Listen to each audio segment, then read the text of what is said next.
Imagine só por um momento, uma jovem menina de apenas 15 anos de idade, que pelas circunstâncias da vida, foi obrigada a se tornar esposa de um homem de 55 anos, que guardava um segredo sombrio que quase destruiu a vida de ambos.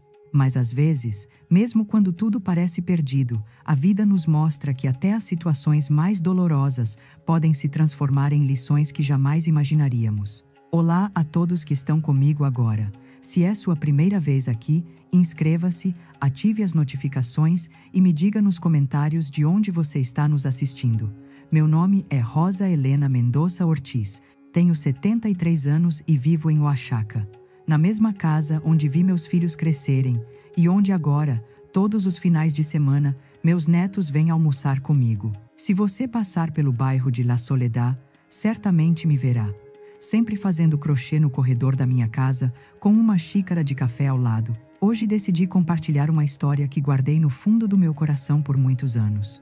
Uma história que começou em 1966, quando eu tinha acabado de completar 15 anos, vivendo com minha família em uma pequena comunidade nas montanhas de Oaxaca. Eram tempos em que a vontade do pai era lei absoluta e as meninas não tinham voz nem escolha em determinar seu próprio destino. Mas esta não é apenas uma história de sofrimento, é uma história sobre como um segredo guardado por décadas pode envenenar a alma de uma pessoa, e como a verdade, por mais dolorosa que seja, pode nos libertar das correntes que nós mesmos nos colocamos. A jovem de 15 anos, era abril de 1966, e eu tinha acabado de completar 15 anos em fevereiro. Vivia com meus pais, Esteban Mendonça Ruiz e Catalina Ortiz de Mendonça, em uma pequena comunidade a cerca de 30 quilômetros da cidade de Oaxaca. Meu pai trabalhava como carpinteiro, fazendo móveis para as famílias da comunidade e fazendas vizinhas, e minha mãe cuidava da casa e vendia tortilhas feitas à mão no mercado da comunidade. Eu era a caçula de 5 irmãos. Tinha 3 irmãos mais velhos, Roberto, Armando e Felipe, todos mais velhos que eu, e já trabalhando na carpintaria do meu pai. E havia minha irmã Luz Maria, apenas 2 anos mais velha que eu, que era minha melhor amiga, confidente e cúmplice em tudo. Naqueles tempos, meninas de boa família não saíam sozinhas para lugar nenhum. Não conversavam com rapazes na rua e nem pensavam em namorar sem a permissão explícita do pai. Mas como dizem, o coração não entende de regras nem proibições, não é? Foi assim que conheci Tomás Ramírez Santos. Tomás tinha 19 anos e trabalhava na milpa, plantação de milho da sua família, a cerca de 2 quilômetros da nossa casa. Era um jovem de sorriso franco, olhos cor de mel e mãos calejadas de trabalhar a terra desde criança. Tinha o cabelo preto e grosso característico da nossa região, que sempre usava um pouco comprido, e um andar confiante mas respeitoso. O primeiro encontro. Nossos olhares se cruzaram pela primeira vez durante as festas do santo padroeiro da comunidade, por volta de setembro do ano anterior. Eu estava sentada em um dos bancos de madeira ao redor da praça, vendo os fogos de artifício com minha mãe e minha irmã Luz Maria. Tomás passou na nossa frente, tirou o chapéu em sinal de respeito e cumprimentou minha mãe. "Boa noite, dona Catalina", disse ele com voz suave. "Boa noite, senhoritas", disse para Luz Maria e para mim. E quando seus olhos encontraram os meus, senti algo que nunca tinha experimentado antes. Um aperto no estômago, um calor subindo pelas bochechas, uma convicção inexplicável de que aquele jovem não era apenas mais um estranho qualquer. Minha mãe respondeu educadamente, mas percebi que seu olhar se tornou mais atento e cauteloso. As mães têm um instinto especial para perceber quando algo começa a florescer entre suas filhas e algum jovem da comunidade. Depois daquele dia, Tomás começou a aparecer com mais frequência onde eu estava. Na missa de domingo, posicionava-se estrategicamente onde pudesse me ver. No mercado, quando eu ajudava minha mãe a vender tortilhas às quartas e sábados, ele estava lá, sempre encontrando uma razão para passar perto da nossa barraca. O Dia dos Mortos. E durante a celebração do Dia dos Mortos daquele ano, tudo mudou para nós. Minha mãe ficou em casa preparando o altar para meus avós falecidos, e meu pai me permitiu ir ao cemitério com minha irmã Luz Maria e minha prima Josefina, da mesma idade. Íamos levar flores e velas para o túmulo da família. O cemitério estava cheio de gente, todos trazendo flores de cempasúchil, velas e oferendas. O cheiro de incenso de copal se misturava com a fragrância intensa das flores alaranjadas, e havia um sussurro constante de orações e conversas em voz baixa que sempre estão presentes no cemitério durante aqueles dias. Foi então que Tomás se aproximou de nós. Minha prima Josefina era muito mais sociável do que eu, e logo começou a conversar amigavelmente com ele. Senhor Tomás, que prazer vê-lo aqui. Veio visitar seus falecidos? Sim, Dona Josefina. Vim colocar flores no túmulo da minha avó Refúgio. Ela faleceu há 3 anos, respondeu ele, mas seus olhos estavam fixos em mim.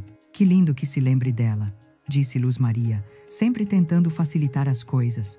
Não é, Rosa Helena? Eu fiquei vermelha como uma pimenta. Só pude acenar com a cabeça e não ousei olhá-lo diretamente nos olhos. Senhorita Rosa Helena, Tomás me disse com aquela atitude que os jovens apaixonados têm, mistura de respeito e nervosismo. Permitiria que conversássemos por um momento? Aqui onde sua família possa nos ver, é claro. Luz Maria e Josefina me olharam como cúmplices e se afastaram alguns passos. Distância suficiente para me dar privacidade, mas perto o suficiente para manter as aparências. Assim tudo começou. Tomás confessou que não conseguia parar de pensar em mim desde aquela noite da festa do Santo Padroeiro. Perguntou sobre minha família. Ficou sabendo que meu pai era um homem respeitado e trabalhador, e disse que, embora não tivesse grandes riquezas, tinha braços fortes e vontade de trabalhar duro para construir um futuro. Rosa Helena, ele me disse naquele dia entre os túmulos e as flores alaranjadas. Gostaria de pedir permissão ao seu pai para poder visitá-la formalmente, para conhecê-la bem, com o respeito que a senhorita e sua família merecem. Meu coração batia tão forte que parecia que todos no cemitério podiam ouvir. Tomás, respondi com voz trêmula, você sabe que meu pai é muito rigoroso. Vai querer saber muitas coisas antes de dar permissão. Eu sei, disse ele com determinação. E estou preparado para mostrar a ele que sou um homem de bem, que tenho intenções sérias com a senhorita. 3 meses de encontros secretos. Por 3 meses nos encontramos em segredo, sempre com cuidado para manter uma distância adequada, sempre com Luz Maria ou Josefina por perto, como testemunhas de que nada inadequado acontecia entre nós. Tomás falava sobre seus sonhos de ter sua própria terra para cultivar milho e feijão. Eu falava sobre meu desejo de ter uma família grande, cheia de amor e risadas. Até que, depois de uma missa de domingo, minha vida mudou para sempre. Meu pai voltou para casa com uma expressão que nunca esquecerei. Uma mistura de orgulho e determinação que não admitia discussão. Rosa Helena, ele me chamou com voz firme. Preciso falar com você, agora mesmo. O tom de sua voz gelou meu sangue. Sentei-me onde ele indicou, em uma cadeira de madeira ao lado da mesa de jantar. Minha mãe estava na cozinha, mas pude vê-la espiando preocupada. Meus irmãos rapidamente desapareceram para o quintal. Rosa Helena Mendonça Ortiz, ele começou usando meu nome completo, o que nunca era um bom sinal. Explique-me o que é isso que Dom Eusébio acabou de me dizer. Dom Eusébio era o comerciante mais fofoqueiro da comunidade, um homem que metia o nariz na vida de todos. Pai, não sei do que está falando. Menti, mas meu coração já sabia exatamente para onde isso estava indo. Não sabe? Sua voz subiu de tom. Dom Eusébio me disse que viu minha filha conversando sozinha com aquele jovem, o Tomás, no caminho do rio. É verdade ou não?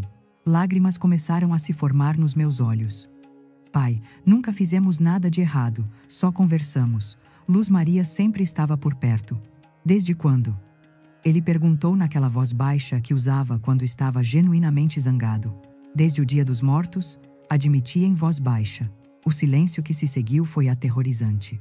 Meu pai me olhou como se eu tivesse cometido o pior dos pecados. Desde novembro? E ninguém nesta casa me disse?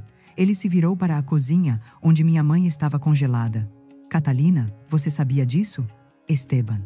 A menina disse que não fez nada de errado. Minha mãe tentou intervir. Esse não é o ponto. Meu pai gritou batendo na mesa.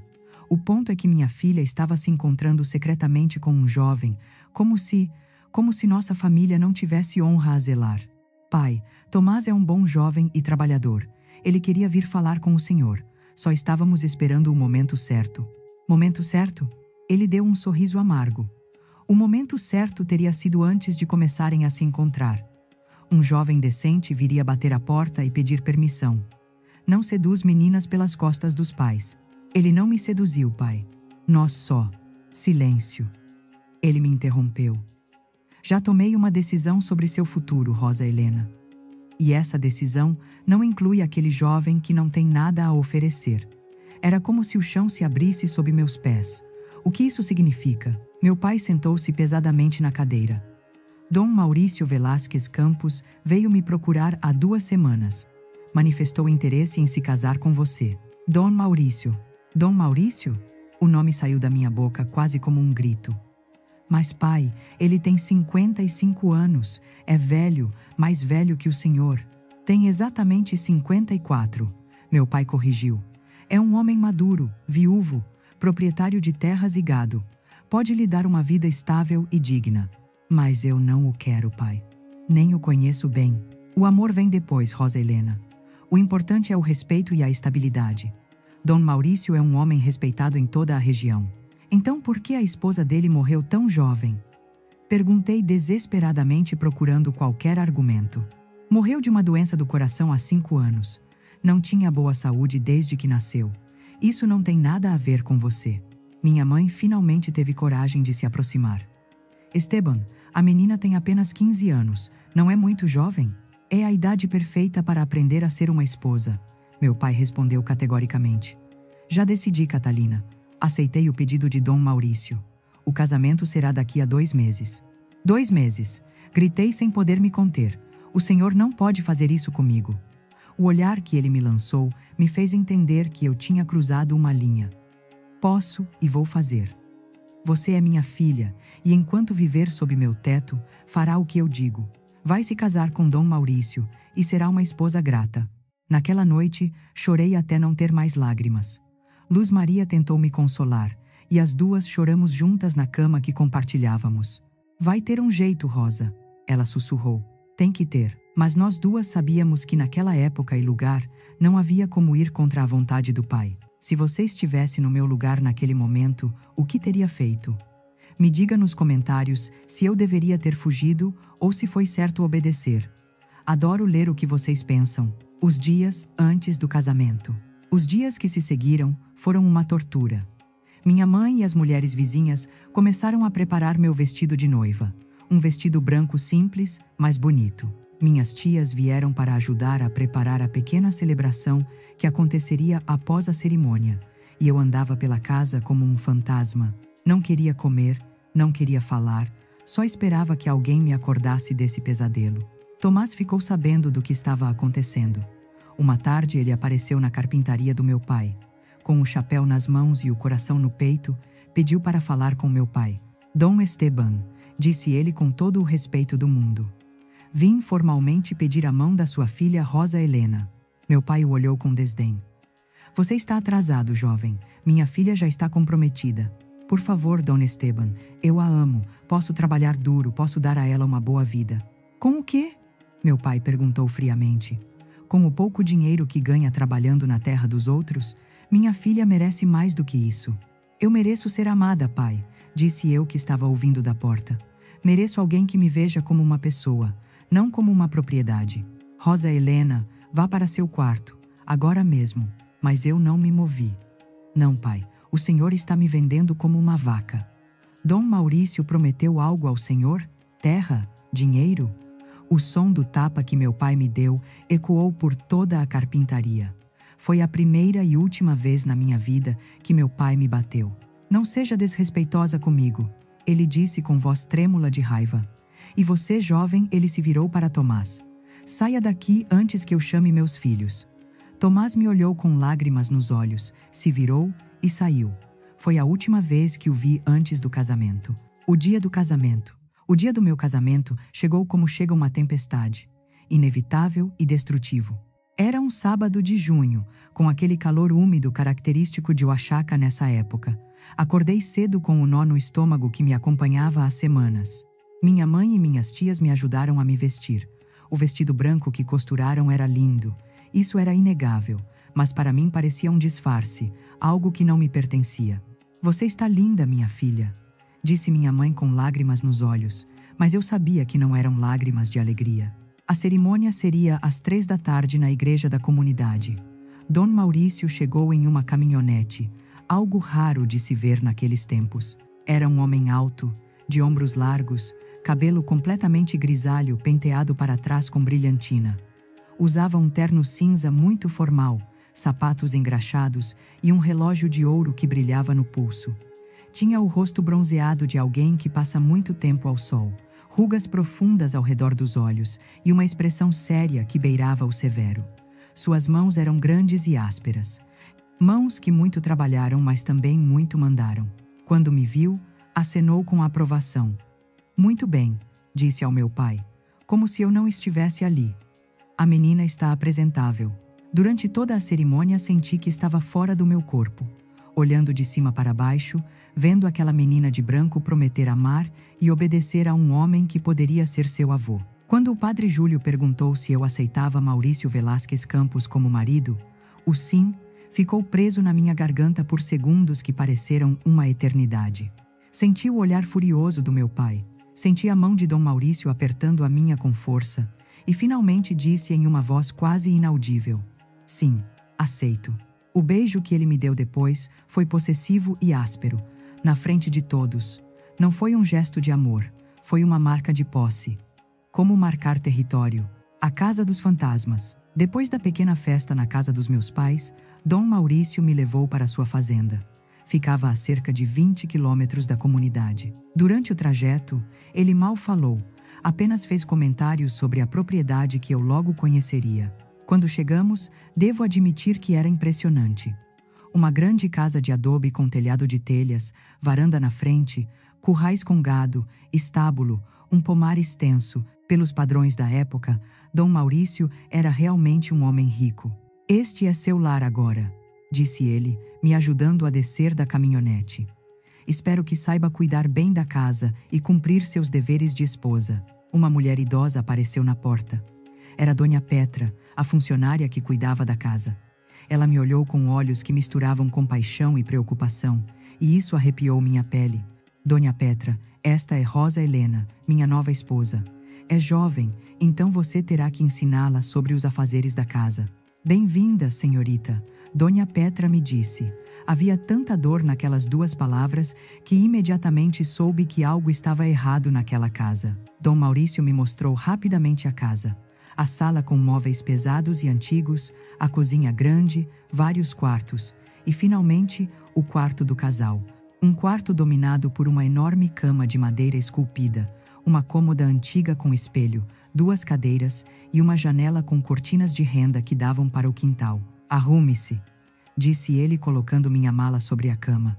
Quando eu voltar do banho, espero que esteja pronta para cumprir seus deveres de esposa. Aquelas palavras caíram sobre mim como pedras. Eu sabia o que significavam, mas não estava preparada. Como uma menina de 15 anos poderia estar? Quando ele saiu do quarto para tomar banho, Dona Petra apareceu na porta com uma bacia de água morna e toalhas limpas. Senhorita, ela disse em voz baixa, olhando ao redor. Venha aqui. Aproximei-me dela com passos trêmulos. Está com medo? Ela perguntou, e em sua voz havia uma compreensão que não encontrei em ninguém mais. Acenei com a cabeça, sem conseguir falar. Escute bem, ela disse, se aproximando mais. Trabalho nesta casa há 8 anos. Conheci Dona Eulália, a primeira esposa do patrão. Meu coração acelerou ao ouvir sobre Eulália, a esposa morta. Dizem que ela morreu de doença do coração? Perguntei. Dona Petra baixou ainda mais a voz. É isso que ele diz, mas eu estava aqui, senhorita, eu vi. Viu o quê? Vi como aquele homem a acabou pouco a pouco. Não foi com pancadas. Ele nunca levantou a mão para ela. Mas havia algo pior. Algo pior? O que pode ser pior do que pancadas?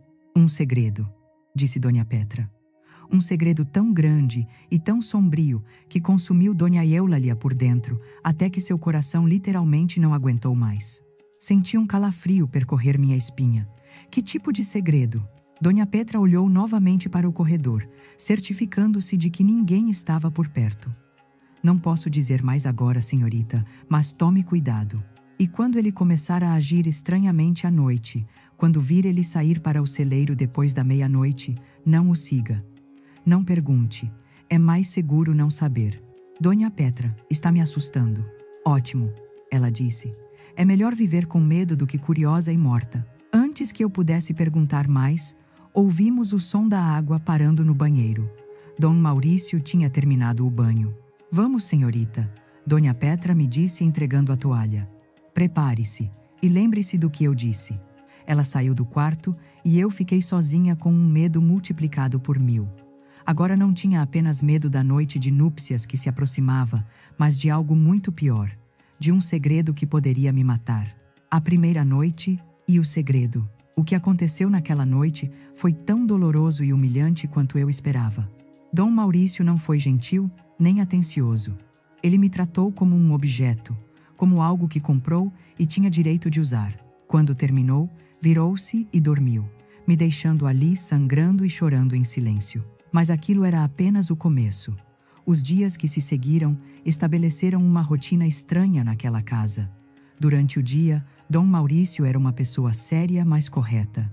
Ele me dava ordens sobre os afazeres domésticos, como queria as refeições, como deveria me comportar quando recebêssemos visitas. Aprendi rapidamente a cozinhar do jeito que ele gostava, a manter a casa impecável, a ser invisível e obediente. Dona Petra me ensinava com paciência, sempre com aquele olhar de compaixão que não a abandonava quando me olhava. Mas as noites eram diferentes. Quase todas as noites, por volta das 11 ou meia-noite, depois de exercer seus direitos de marido, Dom Maurício se levantava da cama, se vestia e saía de casa. Eu ouvia seus passos no corredor, a porta dos fundos se abrindo e ele se dirigindo ao celeiro nos fundos da casa. Na primeira vez que isso aconteceu, pensei que talvez precisasse verificar o gado ou tivesse ouvido algum barulho. Mas começou a acontecer todas as noites, e ele sempre ficava lá por no mínimo 2 horas. Uma noite, 3 semanas depois de estar naquela casa, a curiosidade foi mais forte que o medo. Apesar do aviso de Dona Petra, decidi segui-lo. Levantei-me silenciosamente da cama, coloquei um xale sobre a camisola e saí de casa descalça, tomando cuidado para não fazer barulho. A lua estava quase cheia naquela noite, iluminando o caminho até o celeiro com uma luz prateada e fantasmagórica. Quando me aproximei do celeiro, vi luz saindo pelas frestas da porta de madeira. Ouvi uma voz. Era Dom Maurício, mas ele estava falando com alguém. Ou melhor, falando para alguém. Aproximei-me mais. Meu coração batia tão forte que temi que ele pudesse ouvir. Olhei por uma pequena fresta entre as tábuas de madeira, e o que vi gelou meu sangue. Dom Maurício estava lá, sentado em uma cadeira velha diante de um altar improvisado. Havia velas acesas, flores murchas, fotografias e objetos pessoais cuidadosamente arranjados.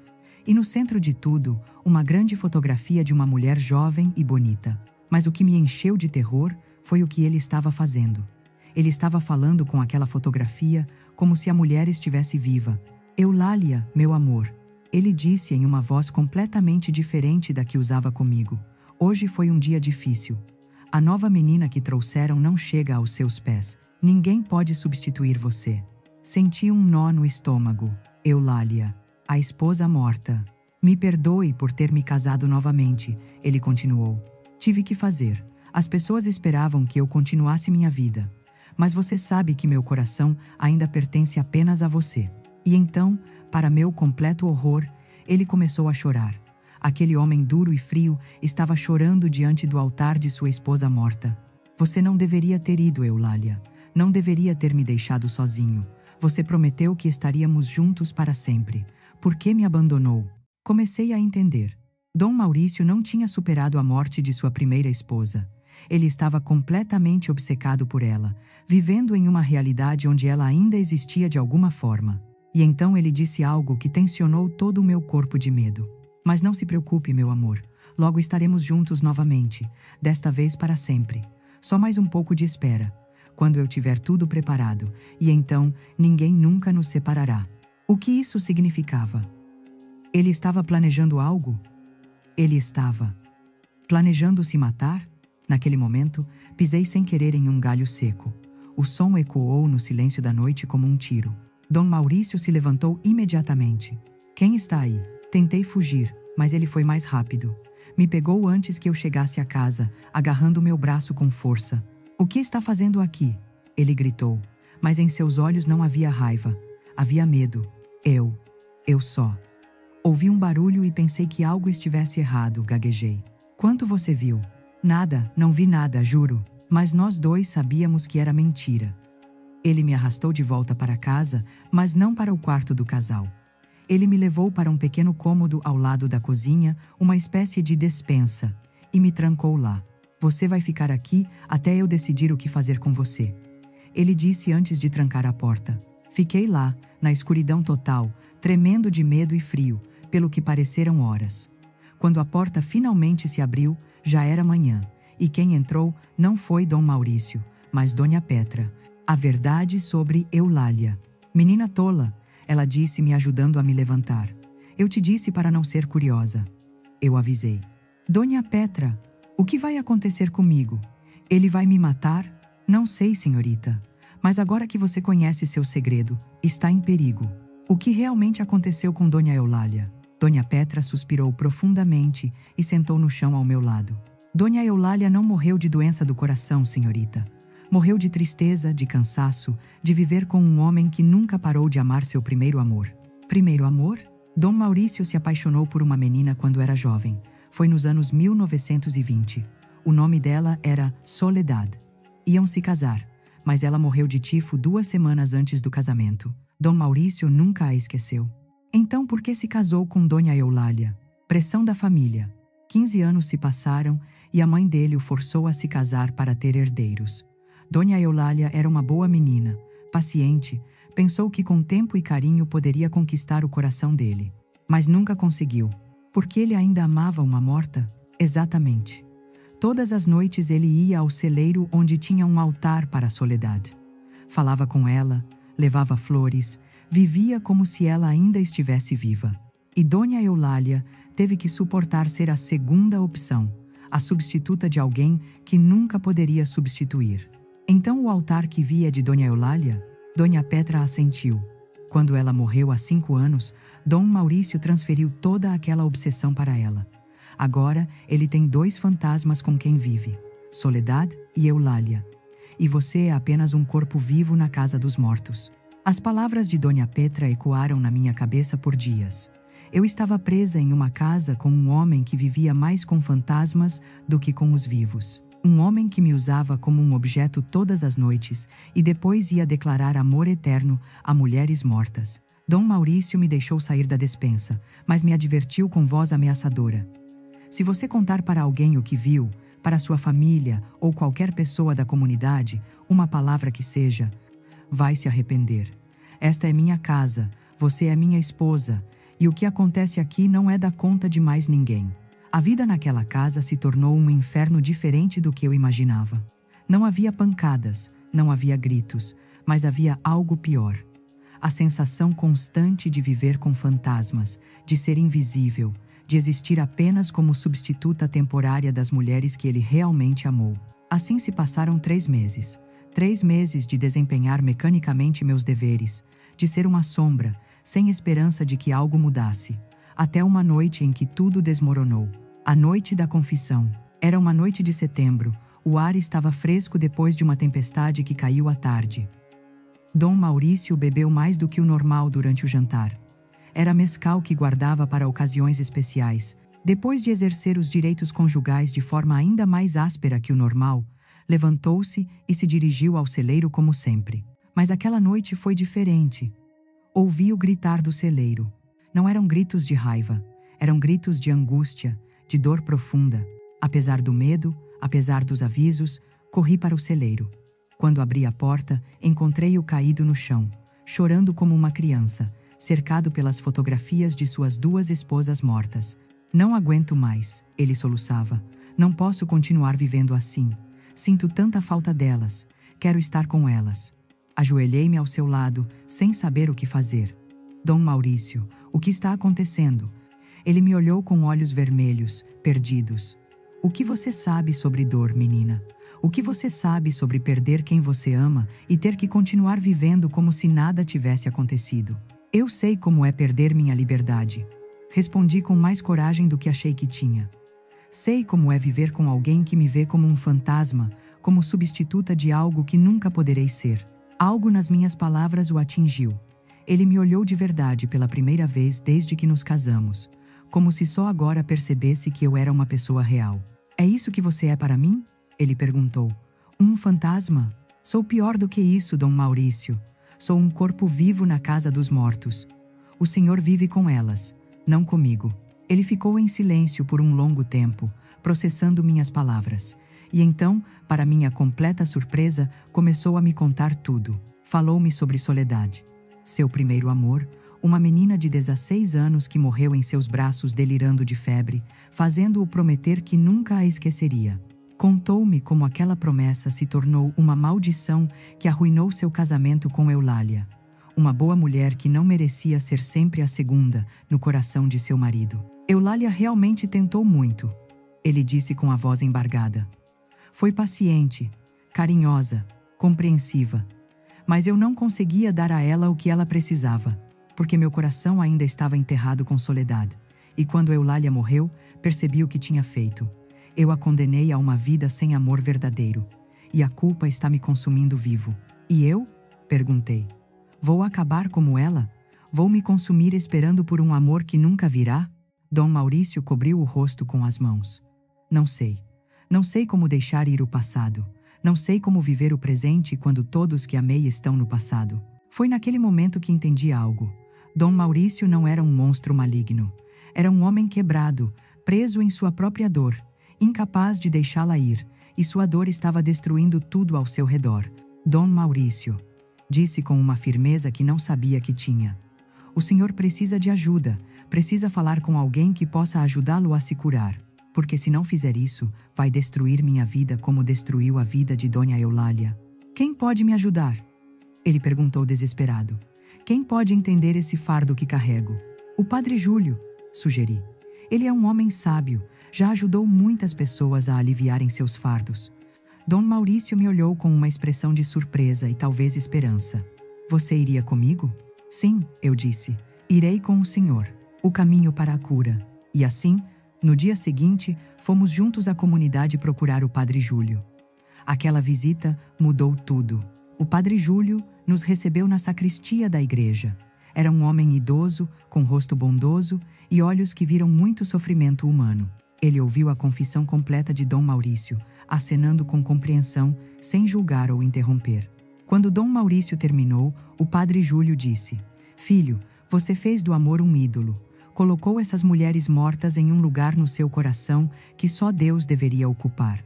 E isso não está apenas destruindo você, mas está destruindo esta jovem que não tem culpa de nada. Mas, padre, eu prometi a Soledade, antes dela morrer.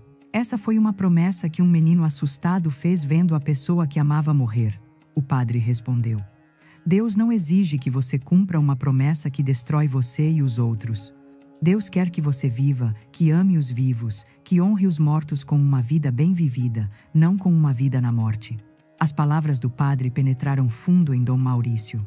Pela primeira vez em décadas, alguém lhe deu permissão para deixar ir a culpa. Nos meses que se seguiram, Dom Maurício começou um processo de cura. Visitava o Padre Júlio 2 vezes por semana. Parou de ir ao celeiro todas as noites. Eventualmente, com minha ajuda e a do padre, desmontou o altar e enterrou as fotografias e objetos no cemitério, onde deveriam estar. E ele também fez outra coisa, me deu liberdade. Rosa Helena. Ele me disse em uma tarde de dezembro, 6 meses depois de começarmos a visitar o Padre Júlio. Casar com você foi um erro terrível, não porque você seja uma má esposa, mas porque nenhum de nós escolheu isso livremente. O que está dizendo? Vou falar com o Padre Júlio sobre anular o casamento. Você é jovem, tem toda a vida pela frente. Não deveria estar amarrada a um homem que está apenas começando a aprender como viver de novo. Lágrimas escorreram pelo meu rosto, mas desta vez eram lágrimas de alívio. Está falando sério? Estou. E vou lhe dar dinheiro suficiente para que possa começar uma nova vida onde quiser. E ele cumpriu sua promessa. 3 meses depois, o casamento foi anulado. Dom Maurício me deu dinheiro e me ajudou a encontrar um lugar para viver na cidade de Oaxaca. Lá eu poderia trabalhar e estudar. O reencontro com o amor verdadeiro. Foi exatamente lá, trabalhando em uma pequena loja de tecidos, que reencontrei Tomás. Ele tinha vindo para a cidade procurando trabalho, e por acaso entrou na loja onde eu trabalhava. Quando nossos olhos se encontraram, foi como se o tempo não tivesse passado. O amor ainda estava lá, esperando. Desta vez, não havia pais se opondo, não havia casamento forçado. Namoramos como deveria ser, com tempo, com respeito, com liberdade de escolha. Nos casamos 2 anos depois. Eu tinha 19 anos e ele 23. Juntos, construímos uma vida linda. Tivemos 5 filhos: Esteban, Catalina, Tomás Júnior, Luz e Soledad. Sim, chamei minha filha caçula de Soledad, em homenagem àquela menina que nunca conheci, mas cuja história me ensinou muito sobre os perigos de ficar preso no passado. Tomás morreu há 10 anos, depois de 42 anos de casamento feliz. Ainda sinto sua falta todos os dias, mas aprendi com a história de Dom Maurício que honrar os mortos não significa parar de viver. Dom Maurício viveu até os 78 anos. Nunca se casou novamente, mas encontrou paz. Dedicou os últimos anos de sua vida a ajudar jovens casais da comunidade que enfrentavam casamentos forçados, usando sua própria história como um alerta. Morreu em paz, reconciliado com seu passado. A lição: se você chegou até aqui e esta história moveu algo dentro de você, inscreva-se no canal e me diga nos comentários o que você tira de tudo isso. A vida me ensinou que o amor verdadeiro não é imposto, é escolhido. Que segredos guardados envenenam a alma, que nunca é tarde para se curar, e que às vezes as situações mais dolorosas nos levam exatamente para onde precisamos estar para aprender o que precisamos aprender. Tenho 73 anos agora, 11 netos e 4 bisnetos.